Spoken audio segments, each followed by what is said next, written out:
आज हम पढ़ने वाले हैं एक्सेल में मार्कशीट। हम एक मार्कशीट डिजाइन करेंगे, देन उसके अंदर से इंफॉर्मेशन निकालेंगे बाय यूजिंग फॉर्मूलाज। तो सबसे पहले एक मार्कशीट का डेटा डिजाइन कर लेते हैं। तो मैं एक सीरियल नंबर ले लेता हूँ, देन मेरे पास एक नेम का कॉलम होगा। क्लास, सब्जेक्ट्स में मैं 5 सब्जेक्ट ले लेता हूँ, जिसमें आपके पास मैथ्स आ गई, physics, chemistry, bio and English. तो मेरे पास कुछ 5 किस्म के सब्जेक्ट्स आ गए। ये मेरा डेटा होगा जिसके थ्रू मैं अपनी इंफॉर्मेशन को निकालूंगा। अब मेरी इंफॉर्मेशन किस टाइप की होंगी, जिसमें मेरे पास होंगे एक ऑब्टेन मार्क, फिर होंगे टोटल मार्क्स, फिर होगी मेरी परसेंटेज, देन होंगे ग्रेड, एंड उसके बाद होंगे रीमार्क्स। तो सबसे पहले एक डेटा क्रिएट कर लेते हैं। तो इनमें मैं कुछ नेम्स वगैरह लिख लेता हूँ। फॉर एग्जांपल हमजा, सोले, बुरहान, वजदान, फरीहा, अलीशा, फातिमा, एहसन, एहसान, और लास्ट में कर लेते हैं मुकीत। तो मेरे पास यहाँ पे कुछ नेम्स आ गए हैं। 1 2 2 नंबर लिखे हैं मैंने। उसके बाद अगर मुझे इसके सीरियल चाहिए तो मैंने जस्ट इसको ड्रैग कर दिया, तो मेरे पास सीरियल आ गई है 1 से लेकर 10 तक की। क्लास सबकी एक ही रख लेते हैं। जैसे फॉर एग्जांपल मैट्रिक है तो 10 क्लास रख लेते हैं, और डबल क्लिक करता हूँ तो वो उसको सब जगह कॉपी कर देगा। फिर यहाँ पे मैं चाहता हूँ कि मैं अपने मार्क्स वगैरह लेकर आऊँ। तो मैंने कहा था कि मैं शीट्स के थ्रू नए नए फॉर्मूलाज आपको सिखाता हूँ। तो आज मैं आपको शीट में ही, इसी शीट में हम 3 से 4 किस्म के फॉर्मूलाज देखेंगे। तो सबसे पहला जो फॉर्मूला है वो बेसिकली है रैंड बिटवीन का। ये क्या करता है? ये बेसिकली आपकी रेंज, आपकी दी गई रेंज के अंदर कोई से भी रैंडम नंबर को इंसर्ट करने के काम आता है। फॉर एग्जाम्पल मैं बोलता हूँ फॉर्मूला, कोई भी फॉर्मूला इनिशिएट करने के लिए आप इक्वल्स टू लगाते हैं। इक्वल्स टू लगाने के बाद मैंने कहा रैंड बिटवीन। इसका मतलब क्या? Random number between. अब बिटवीन में मैं यहाँ पे इसको दूंगा रेंज। अच्छा, टैब प्रेस करते हैं, एंटर प्रेस नहीं करते हैं। टैब मैं प्रेस करूंगा तो मेरे पास उसका ब्रैकेट्स आ गए हैं और वो नाम पूरा हो गया। अब मुझसे ये देखो, 2 रिक्वायरमेंट्स मांग रहा है, 2 आर्ग्यूमेंट्स मांग रहा है। एक बॉटम और दूसरा टॉप। बॉटम नंबर है स्टार्टिंग नंबर, या समझ लें स्मॉलर नंबर, और टॉप यानी लार्जर नंबर, मतलब कहाँ से कहाँ तक का डेटा या कहाँ तक का नंबर आपको रेंज देनी है, उसी के दरमियान वो फिर रैंडम सेट करेगा। तो मैं यहाँ पे कहता हूँ भाई 100 मेरी लिमिट है, 100 से ऊपर कोई भी नंबर नहीं होना चाहिए। और मैं चाहता हूँ सबको पास करवाना, या फेल भी उसमें हो सकता है। तो मैं 30 से चूज कर लेता हूँ कि 30 से लेके 100 तक रैंडम नंबर आ सकते हैं। तो मैंने कहा 30, 100, लोएस्ट नंबर और हाईएस्ट नंबर मैंने सेलेक्ट किया, ब्रैकेट क्लोज किया, एंटर कर दिया, 30 यहाँ पर आ गया। अब ये 30 रैंडमली आया है, मैं इसी को डबल क्लिक करके यहाँ पे कॉपी करा दूंगा, और इसी को इस तरह रैंडम क्लिक करके यहाँ पे करा दूंगा। अब मेरा हर नंबर रैंडम है, लेकिन इसका एक नुकसान है। मैंने आपको कहा था कि एक्सेल की शीट हर सेल पे कोई भी एडिशन होने के बाद जैसे ही मैं उसमें एंटर एंटर प्रेस करता हूँ या नेक्स्ट कॉलम पे आता हूँ, नेक्स्ट सेल पे आता हूँ, तो पूरी शीट में जितने भी फॉर्मूले लगे होते हैं वो रिकैलकुलेट होते हैं। और रैंड बिटवीन द फॉर्मूला अगर रिकैलकुलेट होगा तो वो दोबारा रैंडम नंबर दूसरा लेकर आएगा। जैसे ही मैं इसको आगे प्रेस करता हूँ तो मेरा हर नंबर दोबारा से रिकैलकुलेट हुआ, चेंज हुआ। तो इसके लिए मुझे क्या करना पड़ेगा? मैं अपने इन सारे नंबरों को यहां से कॉपी करूंगा, या कंट्रोल एक्स भी कर सकता हूं। सही है, कंट्रोल एक्स किया मैंने, और मैं इसी पहले नंबर पे ही पहले सेल पे राइट क्लिक करके, बल्कि सॉरी, एक्स से हमारे पास वो ऑप्शन नहीं आ रहे, सिंपल कॉपी कर लेते हैं। राइट क्लिक करूंगा तो मेरे पास पेस्ट के ऑप्शन आ जाते हैं। ये होता है सिंपल पेस्ट, जिसमें जो फॉर्मूला है वो पेस्ट होगा। लेकिन मेरे पास एक पेस्ट है जिसमें वैल्यूज, यानी फॉर्मूला पेस्ट नहीं होगा, लेकिन फॉर्मूले की मदद से जो वैल्यू आ रही है वो पेस्ट होगा, और फॉर्मूला पीछे से हट जाएगा। मैंने कहा भाई ये वैल्यूज जो हैं वो बस पेस्ट कर दो। अब मेरी नंबर्स, मैं इसका एस्केप प्रेस कर देता हूँ, कॉपी के ऑप्शन को हटा देता हूँ। अब मैं अगर किसी सेल पे चेंजेस करता हूँ और एंटर प्रेस करता हूँ या नेक्स्ट सेल पे आता हूँ, तो कोई नंबर मेरा चेंज नहीं हो रहा, क्योंकि अब ये सिंपल एक वैल्यू है, कोई फॉर्मूला नहीं है। देखो मैं हर नंबर पे जाऊं तो हर नंबर एक वैल्यू है प्रॉपर। मेरे पास डेटा आ गया है, थोड़ा सा इस शीट को मैं प्रॉपर फॉर्म में लेकर आया हूँ। तो इसके अंदर मैं अपने बॉर्डर्स वगैरह ऐड कर लूंगा, और उसके बाद ऊपर वाले जो मेरी हेडिंग्स हैं उनको मैं बोल्ड कर देता हूँ। देन इसको मैं फॉर्मेट कर लेता हूँ, auto fit column with. Then उसके बाद मैं इसको ऐसा करता हूँ कि ऑब्टेन मार्क्स है तो इसको थोड़ा सा छोटा कर दें, और इसको क्या कर देंगे हम, रैप टेक्स्ट, ताकि ये सेकंड लाइन में आ जाए। टोटल मार्क्स सही है, परसेंटेज सही है, ये सही है, और इसको मैं मिडिल लाइन और सेंटर लाइन दोनों करना चाहता हूँ, तो मैं यहाँ पर सेंटर लाइन और ये मिडिल लाइन मैंने दोनों कर दिया। तो अब मेरे पास एक शीट प्रॉपर तौर पर आ गई है। अगर मैं चाहूँ तो इसके अंदर थोड़ी सी चेंजेस वगैरह भी कर सकता हूँ, यानी बैकग्राउंड कलर भी लगा सकता हूँ। अब मेरी शीट है ये, लेकिन मुझे कैसे पता चलेगा ये कौन सी शीट है? तो मुझे एक हेडिंग भी चाहिए। तो मैं हमेशा आपको कहता हूँ कि टेबल बनाने के बाद आप अपनी हेडिंग लिखें, ताकि आपको पता रहे कि आपके कॉलम्स हैं कितने, ताकि आप उन्हीं कॉलम्स को मर्ज कर सकें। मैंने इनको मर्ज मर्ज कर दिया, और मैं लिख देता हूँ इसमें मार्कशीट। इसकी हेडिंग डाल दी है मार्कशीट, एंटर प्रेस कर देते हैं, ऊपर आते हैं, और यहाँ पर मैं इसके फॉन्ट चेंज कर देता हूँ, साइज इसका इंक्रीज कर देते हैं, और उसका टेक्स्ट कलर जो है वो चेंज कर देते हैं। ठीक है, मेरा काम ऑलमोस्ट डन हो चुका है। मेरा डेटा इसमें आ गया है। नेम के कॉलम को थोड़ा सा बढ़ा लेता हूँ, ताकि नेम थोड़ा सा सही लगे। ये सेंटर लाइन नहीं है, ये नंबर सेंटर लाइन नहीं है, तो इनको मैं सेंटर लाइन कर देता हूँ। मिडिल लाइन भी कर देते हैं, और इनको भी हम सेंटर लाइन कर देते हैं, कि भाई यहाँ पे अगर कोई वैल्यू, दूसरी कोई वैल्यू आती है, तो वो ऑटोमेटिकली क्या होगी? फिर सेंटर लाइन होगी। तो मैं इसको पहले ही सेलेक्ट करके ब्लैंक सेल में ही उनको सेंटर लाइन कर देता हूँ। सेंटर और मिडिल दोनों कर दिया मैंने। अब पहला जो मुझे इंफॉर्मेशन चाहिए वो ये चाहिए कि भाई हमजा के टोटल नंबर्स कितने हैं जो उसने हासिल करे, यानी ऑब्टेन मार्क्स कितने हैं, सोले के कितने हैं, बुरहान के कितने हैं, वजदान के कितने हैं, सबके मुझे अपने टोटल मार्क्स यहाँ पे चाहिए, ऑब्टेन जो हुए हैं। तो इसके लिए मैं यूज करता हूँ सम का फॉर्मूला। सम का फॉर्मूला यूज करने के लिए मैं सबसे पहले इक्वल्स टू, यानी फॉर्मूला इनिशिएट सैम्बल, देन फिर मैं सम लिखता हूँ और टैब प्रेस करता हूँ। अब वो मुझसे पूछा नंबर 1, नंबर 2, नंबर 3, मैं कॉमा लगा लगा के हर सेल को सिलेक्ट कर सकता हूँ।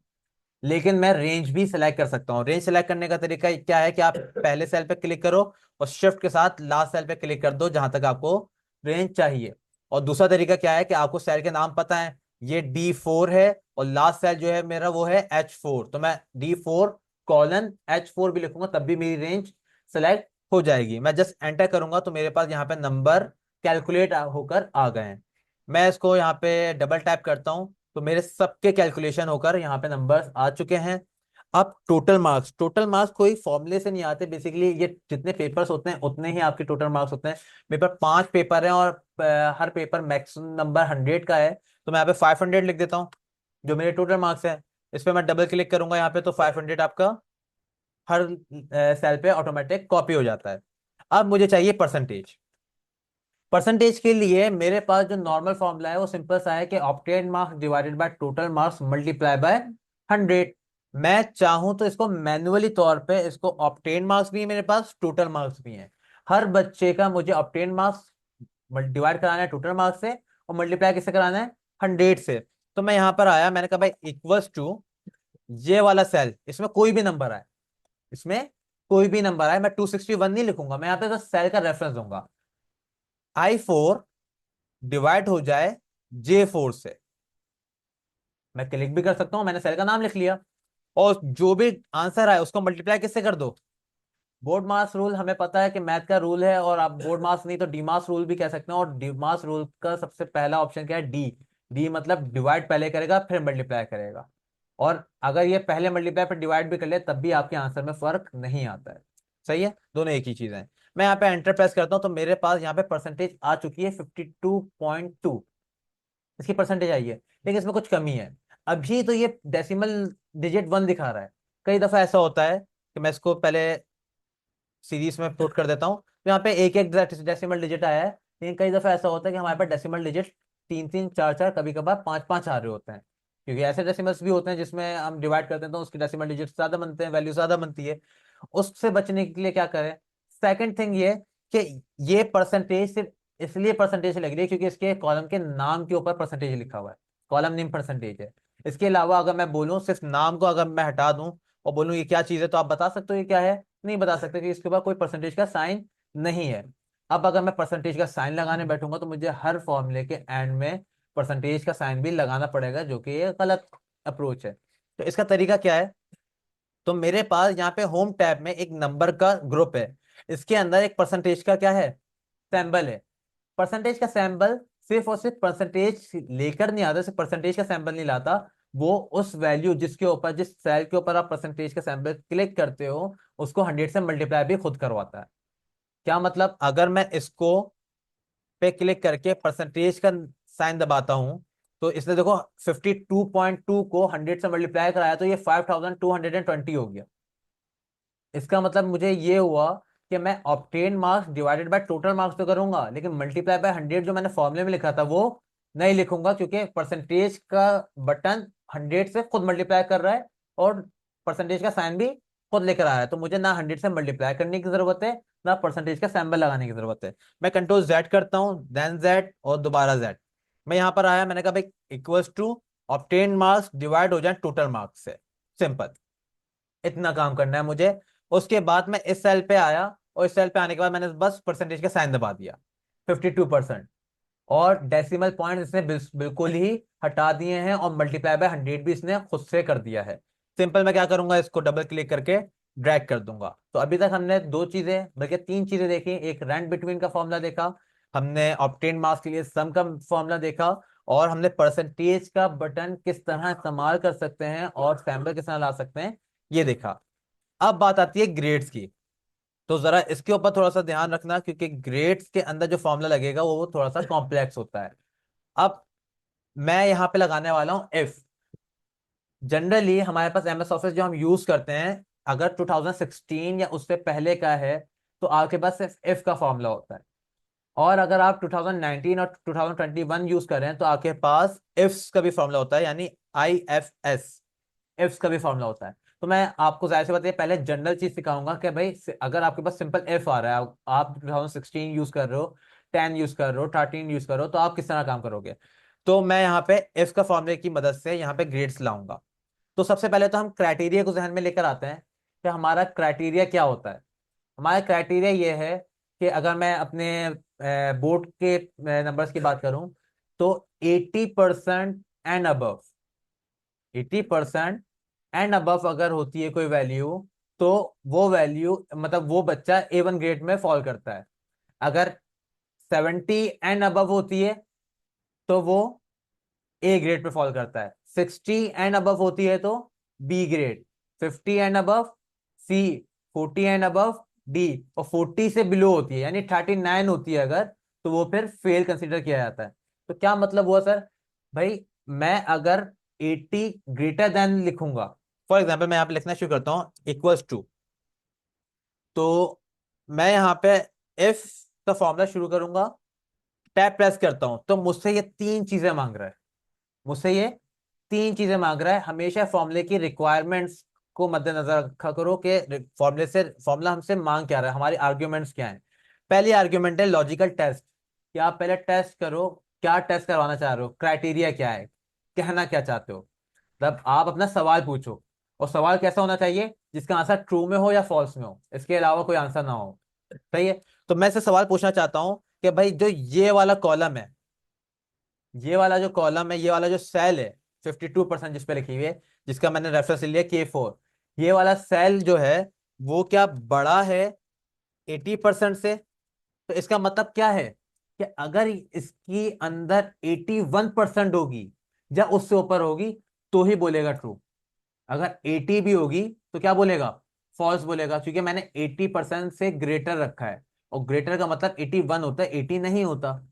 और मुझे तो हमें पता है कि हमारे रूल के मुताबिक 80 वाला भी क्या होता है, A1 ग्रेड में फॉल करता है। 80 वाला भी हमें A1 ग्रेड चाहिए, हमें 81 वाला थोड़ी चाहिए, 80 वाला भी चाहिए। तो मैं अगर इस वैल्यू को, अगर मैं इस वैल्यू को 80 से बड़ा नहीं, 80 के बराबर भी रखना चाहता हूं, तो मैं ग्रेटर देन इक्वल्स टू का फॉर्मूला लगाऊंगा। लॉजिकल ऑपरेटर जो लगेगा वो ग्रेटर देन इक्वल्स टू का लगेगा, कि क्या K4 जिसमें मेरी परसेंटेज की वैल्यू है, वो 80 के से बड़ा या बराबर है।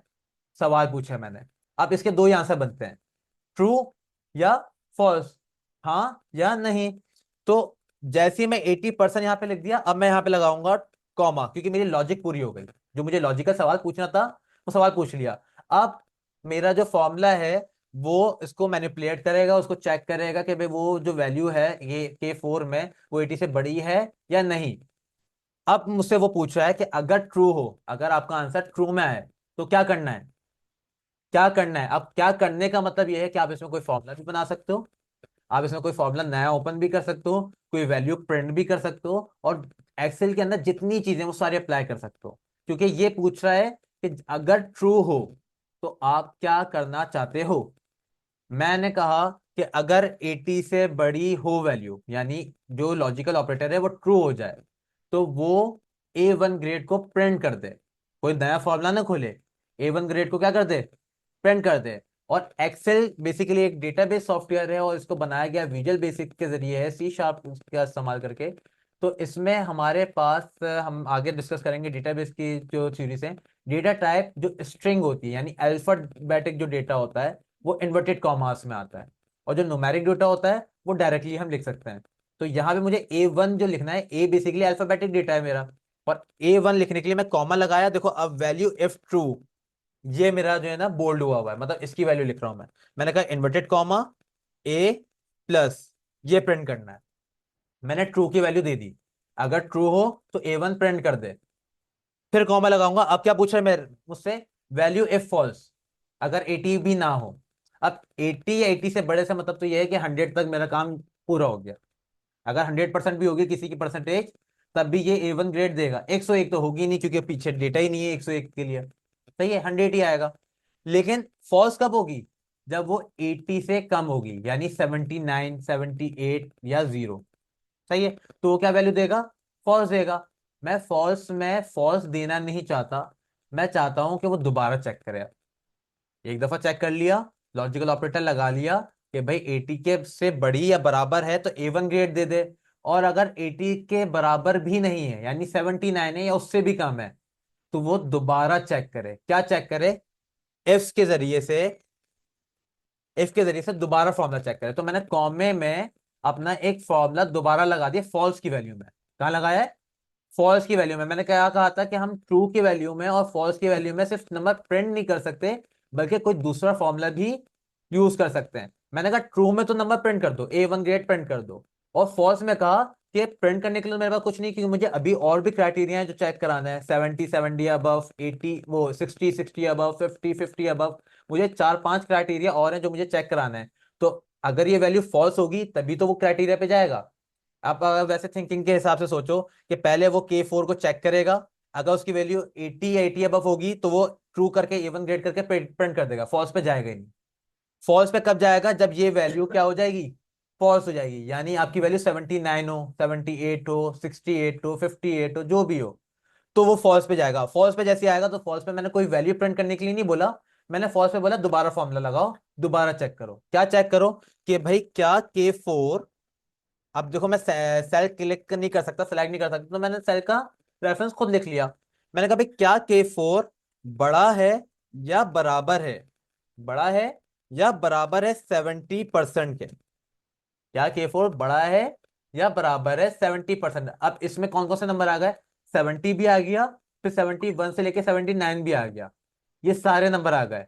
और अगर ऐसा नंबर है, अगर ऐसा नंबर है तो क्या कर दे वो, ट्रू, अगर ट्रू वैल्यू है, ट्रू आंसर है इसका, अगर कोई 70 या 70 से अबव हो, तो आंसर में क्या आना चाहिए, A ग्रेड आना चाहिए। इन्वर्टेड कॉमा में मैंने क्या लिख दिया, A ग्रेड।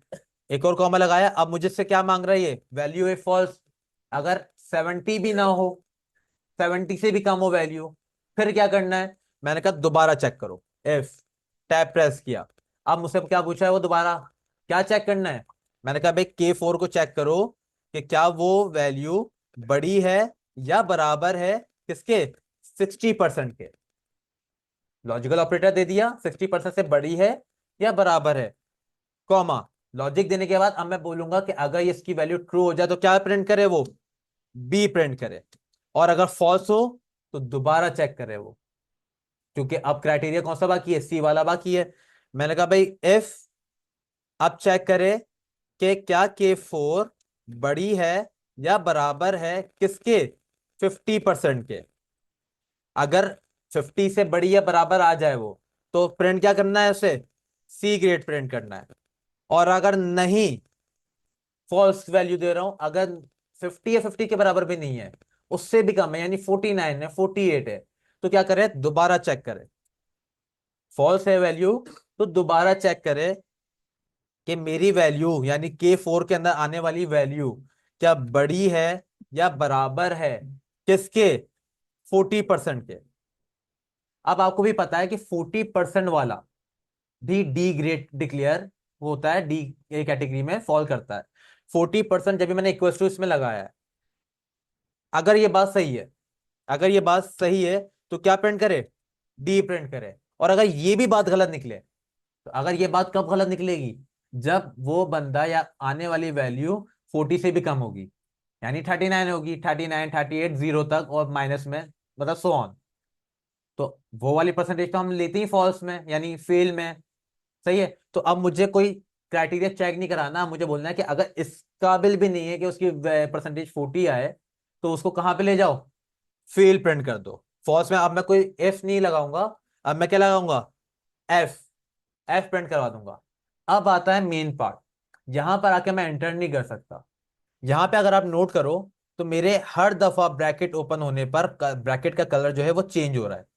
पहले ब्रैकेट का कलर ब्लैक होता है सिर्फ, बाकी सबका कलर चेंज आ रहा है, जैसे रेड, पर्पल, ग्रीन, रेड दोबारा आ गया, कलर चेंज होता रहेगा।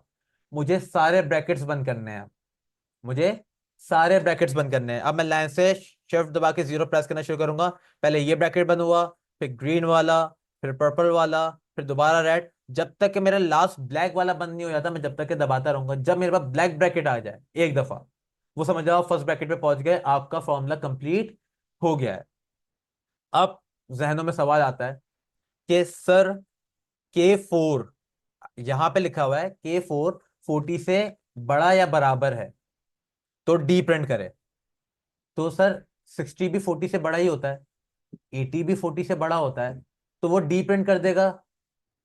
फॉर्मूला तो डी प्रिंट कर देगा, 80% पे भी 100% पे भी डी प्रिंट कर देगा, क्योंकि यहाँ पे क्या लिखा हुआ है, 40 से बड़ा या बराबर। तो बड़ा तो 80 भी है, 90 भी है और 100 भी है 40 से। तो वो डी प्रिंट क्यों नहीं कर रहा, वो A1 और ए क्यों प्रिंट कर रहा है। बेसिकली हो क्या रहा है कि यहां पर वैल्यू जब पहुंच रही है जब ये वाला वैल्यू फॉल्स हो रही है, मतलब वो वैल्यू इस वाले एफ पे पहुंचेगी तब जब वो 80 होगी ही नहीं। अगर 80 या 80 से बड़ी होगी तो यहीं पे ट्रू वैल्यू होकर इसकी A1 प्रिंट हो जाएगा, बात फॉल्स तक जाएगी ही नहीं, दूसरे वाले एफ तक पहुंचेगी नहीं। दूसरे वाले एफ पे कहानी कब पहुंचेगी, जब वो 80 भी नहीं होगी, यानी 80 से कम होगी। तो फिर ये वाली वैल्यू चेक करेगा वो, अगर वो 70 या 79 तक की वैल्यू होगी तो वो ए प्रिंट करेगा। और अगर वो होगा ही नहीं, यानी 70 भी नहीं है, तो फिर कहानी कहाँ चली गई, सी वाले सेक्शन में, यानी थर्ड एफ पर।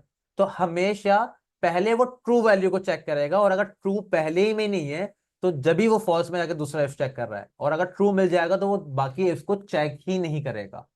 मेरा फॉर्मूला एंटर हो चुका है।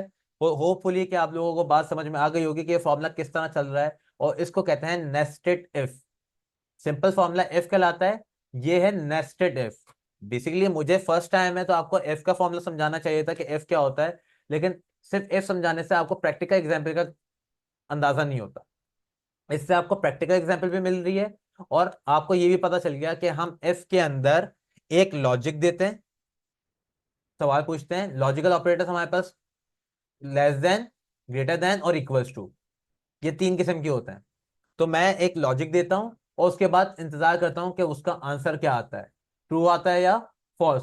फिर मैं ट्रू पे भी कोई चीज वैल्यू प्रिंट करा सकता हूँ और फॉल्स पे भी करा सकता हूँ। मैं यहाँ पे आप एंटर प्रेस करता हूँ तो मेरे पास क्या आंसर आ रहा है, ग्रेड में सी आ रहा है। 52 पर सी बनना चाहिए, सी आ रहा है। बाकियों का भी देख लेते हैं, मैं इस पर डबल क्लिक कर देता हूँ, तो देखें सबका आंसर सही आ रहा है, किसी का गलत है तो बताएं। 48 पे डी दिया है इसने, 78 पे ए दिया है, और A1 किसी को भी नहीं दिया। चलें किसी एक को A1 ग्रेड पे लेकर आते हैं, क्योंकि A1 ग्रेड मेरे पास नहीं है।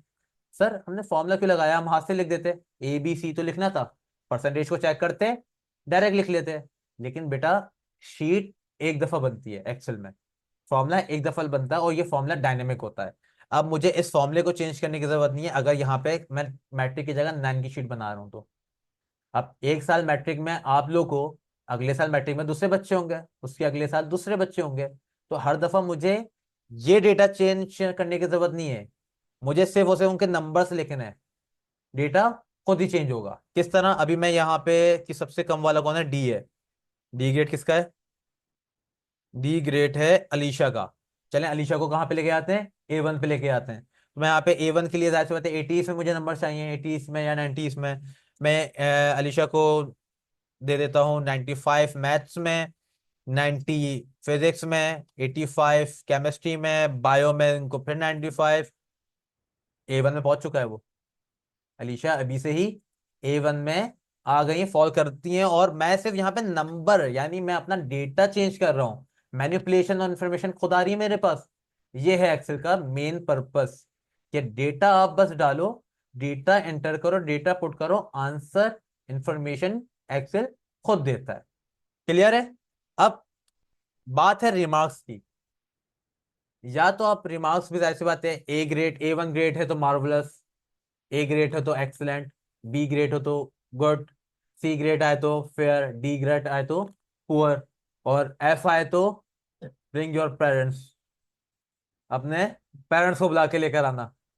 मैं चाहता हूं ये हो। अच्छा यहाँ पे कोई फेल नहीं है ना? किसको करें? सी ज्यादा हो रहे हैं, एक को फेल करते हैं। मुकीत आपको कोई फेल कर देते हैं, सही है, कोई इशू तो नहीं है। लास्ट में आप, अगली दफा आपको फर्स्ट कर देंगे। भाई मुकीत के मैथ्स में 37 आए तो 35 कर देते हैं। फिजिक्स में काफी अच्छे नंबर आए थे तो हम इनको दोबारा से उठा के कहाँ पे 25 पे पहुंचाते हैं। डी हो गया डायरेक्ट। और बायो में 81 आए हुए हैं तो अच्छे नहीं लग रहे 81, को ले आते हैं 42 पर। एफ 39% पे क्या हो गया? फेल मुकीत हो चुका है। अब रिमार्क्स में भी मेरे पास एफ ही लगेगा। या तो मैं यही फॉर्मूला, जो पूरा फॉर्मूला इतना बड़ा बनाया है मैंने, यही यहाँ पे कॉपी करूं और परसेंटेज के हिसाब से चेक कर लूं कि भाई 80%, यहाँ पे देखो फॉर्मूला बार में मैं यहाँ पे दिखाता हूँ, 80% या अबव हो परसेंटेज, तो यहाँ पे A1 की जगह मैं प्रिंट क्या करा दूंगा? मार्वलस। यहाँ पे क्या करा दूं एक ही जगह? एक्सलेंट। फिर बी में गुड, सी में फेयर, डी में पुअर, और एफ में ब्रिंग योर पेरेंट्स। सही है। लेकिन हमारा फॉर्मूले का स्ट्रक्चर जो है वो, आंसर तो सही आएगा लेकिन आप सीख नहीं पाओगे। मैं यहाँ पे दूसरा फॉर्मूला बनाऊंगा। पहले मैंने ये चीज परसेंटेज से निकाली थी, ग्रेड्स मैंने किससे निकाले थे? परसेंटेज से निकाले थे। अब मैं किससे निकालूंगा? ग्रेड से रिमार्क्स निकालूंगा। मैं ये नहीं बोला परसेंटेज कितनी है, परसेंटेज के हिसाब से ग्रेड तो सही सही आ गए जैसे मुझे चाहिए थे। 52 को सी दे दिया, 78 को ए दे दिया, 87 को A1 दे दिया। अब मैं चाहता हूं जिसका ए हो, जिसका A1 हो, जिसका सी हो, उस हिसाब से आंसर आए, उस हिसाब से आंसर आए। तो मैं यहाँ पे शुरू करता हूं। अब मैं यूज कर रहा हूं इफ्स का। दोनों फॉर्मूले मुझे पढ़ाने थे। इफ तो हमने देख लिया, अब मैं यूज कर रहा हूं इफ्स का, यानी नेस्टेड इफ्स का। मैंने कहा इक्वल्स टू इफ्स। इफ्स हमारा काम क्या आसान कर देता है, मुझे बार बार इफ खोलने की जरूरत नहीं है। इसमें बस मुझे दो ही चीजें देनी है, logical operator, true value, logical operator, true value, logical operator, true value, बस। इसके अलावा मुझे इसमें कुछ और देना नहीं होता, तो इसलिए ये चीज ज्यादा इजी हो जाती है हमारे लिए। तो इस पहले logical test one, logical test one, test क्या करना है कि भाई ये जो ग्रेड का कॉलम है, ग्रेड का सेल है, इसके अंदर अभी मुझे नहीं पता सी है या डी है, हो सकता है वैल्यूज चेंज हो, ये A1 हो जाए। तो मैं कभी भी सी के मुताबिक नहीं चलूंगा, मैं सेल के मुताबिक चलूंगा, इसमें कौन सी वैल्यू आ सकती है। मैंने कहा भाई अगर L4 बराबर हो किसके? A1 ग्रेड के, तो बराबर के लिए मैं कौन सा सिंबल यूज करता हूं? इक्वल्स टू का। मैं ग्रेटर देन या लेस देन का क्यों यूज नहीं करूंगा? क्योंकि अल्फाबेट्स के लिए ग्रेटर देन लेस देन नहीं होता। सही है। तो मैं यहां पे बोलूंगा अगर L4 बराबर है, लॉजिकल ऑपरेटर क्या होता है? बराबर है, और जिस वैल्यू को चेक कर रहा हूं वो नंबर है या स्ट्रिंग है? स्ट्रिंग वैल्यू, तो मैं उस चेक करने वाली वैल्यू को भी इन्वर्टेड कॉमा में रखूंगा। अगर वो A1 के बराबर है, ये मेरा लॉजिकल टेस्ट चल रहा है, अगर वो A1 के बराबर है तो कॉमा लगाया। अब क्या बोल रहा है वो? वैल्यू इफ ट्रू 1, यानी अगर लॉजिकल टेस्ट अगर ये ट्रू हो जाए तो आंसर क्या लिखना है? मैं कॉमे में पहले कॉमा लगाया आर्ग्यूमेंट चेंज करने के लिए, अब इन्वर्टेड कॉमास लगाऊंगा ये बताने के लिए कि लिखे क्या, ट्रू हो जाए तो क्या लिखे, अगर A1 हो तो क्या लिखे। मैंने कहा भाई मार्वलस लिखे। मार्वलस मेरे ख्याल में ये स्पेलिंग होती है, या ब्रिलियंट लिख दे। इसमें हम इसको चेंज कर लेते हैं और इसमें लिख देते हैं ब्रिलियंट। Inverted comma. अब जैसे ही मैं कॉमा लगाऊंगा तो आप बोले क्या, लॉजिकल टेस्ट 2, कोई फॉल्स नहीं, कोई दोबारा इफ नहीं। तो इफ मेरा ये वाला मसला हल कर देता है, बार बार ब्रैकेट बंद करने वाला मसला हल कर देता है। अब बस मैं लॉजिकल टेस्ट देता रहूंगा और उसको बताता रहूंगा उसकी जगह आना क्या है। अब मैं बोल रहा हूँ भाई L4 अगर बराबर हो किसके, ए के। अगर L4 बराबर हो ए के तो आंसर में क्या दे वो, एक्सेलेंट। इन्वर्टेड कॉमर्स में लिख दिया। फिर कॉमा। अब लॉजिकल टेस्ट 3, अगर L4 बराबर हो, इन्वर्टेड कॉमा में लिखूंगा बी के, अगर ग्रेड बी के बराबर हो, कॉमा, अगर वैल्यू ट्रू होगी तो क्या आ जाए, गुड आ जाए, जो भी मुझे लिखना है, कॉमा। अब लॉजिकल टेस्ट 4 की बारी है, अगर L4 बराबर हो किसके, सी के। सही है, अब सी को चेक कर रहा हूं, सी के बराबर हो तो ट्रू वैल्यू हो तो क्या आंसर आना चाहिए, भाई मैंने कहा फेयर आना चाहिए। सही है। फिर कॉमा, अगर L4 बराबर हो किसके, बी के, इन्वर्टेड कॉमर्स में दे रहा हूं मैं, तो कॉमा लगा के अब मैं उसको आंसर लिखूंगा कि अगर ट्रू हो तो क्या है, मैंने कहा भाई पुअर आना चाहिए, कि बहुत ही बुरे नंबर आए, कॉमा। अब लास्ट टेस्ट, अब लास्ट टेस्ट कि भाई L4 अगर बराबर हो किसके, एफ के, इन्वर्टेड कॉमर्स में, कॉमा, ट्रू वैल्यू मुझे लिखनी है। ट्रू वैल्यू में मैं क्या लिखूंगा कि एक इन्वर्टेड कॉमर्स में ब्रिंग योर पेरेंट्स, और इन्वर्टेड कॉमा क्लोज, और मेरा, अब मुझे कोई और चेक नहीं करना, तो मैं ट्रू की वैल्यू के बाद ब्रैकेट भी क्या कर दूंगा, क्लोज कर दूंगा। एंटर प्रेस करते हैं। सी के ऊपर मैंने क्या दिया था, फेयर दिया था। मतलब मुझे, आपको ये देखा होगा कि इफ नेस्टेड इफ में मुझे ज्यादा मेहनत लगी, इफ्स में मुझे कम मेहनत लगी, मुझे बार बार इफ को ओपन या क्लोज करने की जरूरत नहीं पड़ी। मैं यहाँ पे डबल क्लिक करता हूँ। ओ, पूरी रॉ सेलेक्ट हुई हुई थी। एक सेल सेलेक्ट सेलेक्ट करते हैं, डबल क्लिक करते हैं। तो हाँ भाई मुकीत, अपने पेरेंट्स को ले आना। सही है। और ब्रिलियंट एक अलीशा पे आया हुआ है, बाकी एक्सलेंट भी आए हुए हैं, फेयर्स भी हैं, गुड भी है। पुअर किसी का नहीं है। किसको कर रहे हैं पुअर, ये कौन है, चलो ये जो आ गया हाथ में, 45। नहीं भाई नहीं, पुअर नहीं जाना चाह रही फरिया, लेकिन हम जाहिर सी बात है लेके जाएंगे, हमारे हाथ में है ना डेटा, तो हम तो लेके चले गए। तो मेरे पास, मैं सिर्फ और सिर्फ डेटा चेंज कर रहा हूं, लेकिन मेरा पूरा का पूरा जो इंफॉर्मेशन है वो उस हिसाब से चेंज हो रही है जो मेरा डेटा है। अब अगर मैं किसी और क्लास की बात करूं, क्या किसी और डेटा की बात करूं, तो सिर्फ मुझे नाम लिखना है और उनका डेटा लिखना है।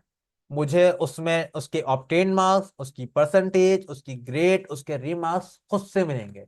और अगर मैं इन सारे डेटा को सिर्फ मिटा दूं तो मुझे कुछ नहीं मिलेगा। और सब जगह क्या परसेंटेज क्या आ रही है, 0। सबका ग्रेड क्या आ रहा है, फेल। सारे अपने पेरेंट्स को बुला के लेकर आना। क्लियर है। तो ये था मेरी मार्कशीट, जिसके अंदर मैंने कौन कौन से फॉर्मूला यूज किया है। मैंने रैंड बिटवीन यूज किया, मैंने सम का फॉर्मूला यूज किया, मैंने परसेंटेज का बटन यूज किया, मैंने एफ यूज किया बेसिक वाला, और एफ का फंक्शन यूज किया जो कि मेरे 2019 और 2021 में मुझे मिलता है। तो ये था हमारी मार्कशीट।